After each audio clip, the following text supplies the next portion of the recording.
दिल्ली विधानसभा चुनाव पर सबसे ज्यादा अगर किसी की नजर टिकी हुई है तो वो टिकी हुई है अरविंद केजरीवाल के ऊपर। पूरी जनता ये देख रही है कि अरविंद केजरीवाल इस बार जो है किस प्रकार से दिल्ली में अपनी सत्ता बनाएंगे, किस प्रकार से जो है अपनी पार्टी को बचाने में कामयाब होंगे। क्योंकि दिल्ली में जब अरविंद केजरीवाल जी आए थे, बड़े बड़े वादे लेकर आए थे। लोकपाल बिल के माध्यम से अन्ना हजारे के साथ उन्होंने दिल्ली की जनता के दिलों पर राज करने का काम किया था। लेकिन जैसे जैसे वक्त गुजरा वैसे वैसे उन्होंने अपनी छवि के साथ खिलवाड़ की, या यूं कहें कि दिल्ली से किए गए सारे के सारे वादों में अरविंद केजरीवाल फेलियर नजर आए। चाहे वो दिल्ली से कूड़ा हटाने की बात हो, या भ्रष्टाचार के खिलाफ आवाज उठाने की बात हो, या फिर बच्चों की कसम खाकर कुछ भी ना लेने की बात हो, अरविंद केजरीवाल ने सभी वादों पर पानी फेर दिया। और यही वजह है कि अब अरविंद केजरीवाल पर विश्वास जनता बड़ी ही मुश्किल से कर पा रही है। आपको बता दें कि नई दिल्ली सीट से अरविंद केजरीवाल अभी 300 कुछ वोटों से ही आगे चल रहे हैं, और ये काफी कम आंकड़ा है। अभी शाम होते होते हो सकता है ये आंकड़ा जो है परवेश वर्मा छू ले और अरविंद केजरीवाल को पीछे छोड़ दे, जैसा कि शुरुआती रुझानों में हुआ था।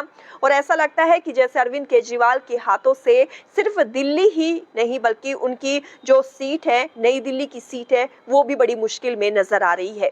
उसके आगे अगर बात करें तो कालकाजी से जो आतिशी मारलेना है वो चुनाव लड़ रही है, और उनके सामने भारतीय जनता पार्टी से रमेश बिदूड़ी नजर आ रहे हैं, जो काफी बढ़त के साथ आगे चल रहे हैं। और ऐसा लग रहा है कि आतिशी को सिर्फ अपने पीछे दौड़ा रहे हैं, उनके आसपास का आंकड़ा भी छूने नहीं दे रहे हैं।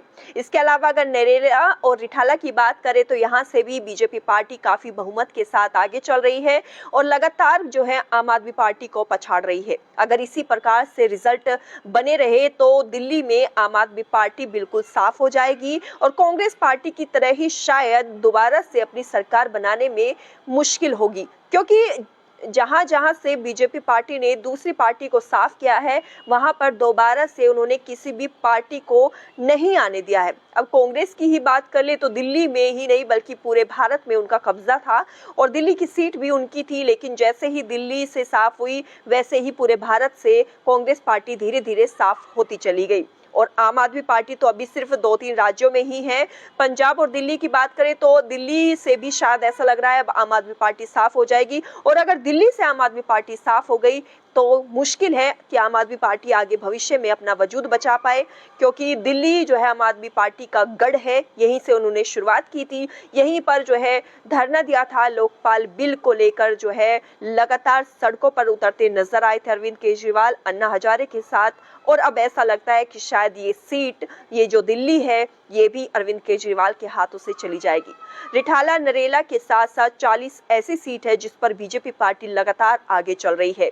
और अगर ऐसा ही बना रहा तो आम आदमी पार्टी जो है अब मुश्किल से मुश्किल कुछ ही सीट जीत पाएगी, जिस प्रकार से अभी तक जो है बीजेपी के साथ हो रहा था। कांग्रेस पार्टी का तो यहाँ पर जो है नामो निशान नहीं है। शायद 3 सीटों पर कांग्रेस पार्टी भी आगे चल रही है। मुश्किल से हो सकता है कि यहाँ पर 3 से 5 सीटें ही कांग्रेस पार्टी ले जाए।